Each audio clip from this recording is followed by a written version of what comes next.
Hi friends, എല്ലാവർക്കും നമസ്കാരം. മറ്റൊരു വീഡിയോയിലേക്ക് വീണ്ടും സ്വാഗതം. നിങ്ങൾ എൻ്റെ ഈ ചാനൽ ആദ്യമായിട്ടാണ് കാണുന്നതെങ്കിൽ ആ സബ്സ്ക്രൈബ് ബട്ടൺ ഒന്ന് അമർത്തുക.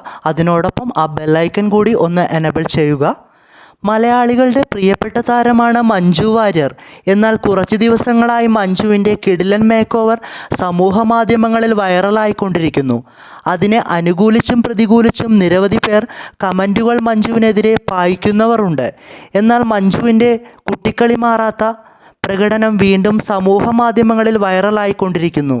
ഇരുന്നു കൊണ്ട് ഡാൻസ് ചെയ്തും കളിച്ചും ചിരിച്ചും ചതുർമുഖം എന്ന സിനിമയുടെ ലൊക്കേഷനിൽ വെച്ചാണ് മഞ്ജുവിൻ്റെ ഈ പ്രകടനം.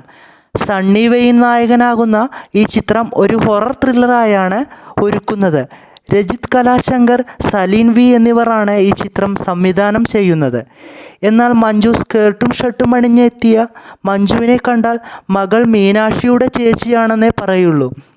ഇത് കണ്ട പലരും ഈ പ്രായത്തിലും ഇത് വേണോ എന്ന് ചോദിച്ച് കളിയാക്കിയും ട്രോളിറക്കിയവരുമുണ്ട്.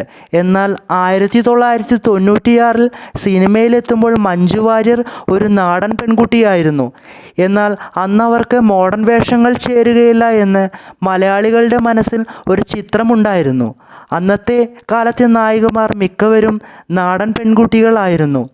എന്നാൽ ഈ 2021 വരുന്ന നായികമാർ എല്ലാം ഒന്നോ രണ്ടോ ചിത്രം കഴിഞ്ഞാൽ ഗ്ലാമർ ഫോട്ടോഷൂട്ടുമായി ഇൻസ്റ്റഗ്രാമിലും മറ്റും ചിത്രങ്ങൾ പങ്കുവയ്ക്കാറുണ്ട്.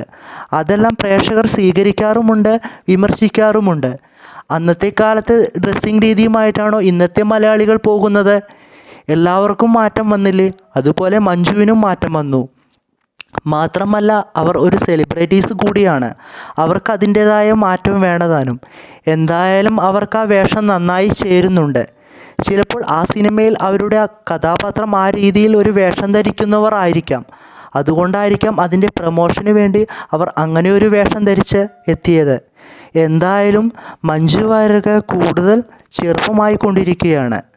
മമ്മൂക്കയെ പോലെ നമുക്കും ഒരു ജൂനിയർ വേണ്ടേ എന്നാണ് പലരും ചോദിക്കുന്നത്. നിങ്ങൾക്ക് എൻ്റെ ഈ വീഡിയോ ഇഷ്ടമായെങ്കിൽ ഷെയർ ചെയ്യുക, സബ്സ്ക്രൈബ് ചെയ്യുക, അതിനോടൊപ്പം ലൈക്കും കമൻറ്റും ചെയ്യുക. മറ്റൊരു വീഡിയോയുമായി വരുന്നതുവരെ എല്ലാവർക്കും നന്ദി, നമസ്കാരം.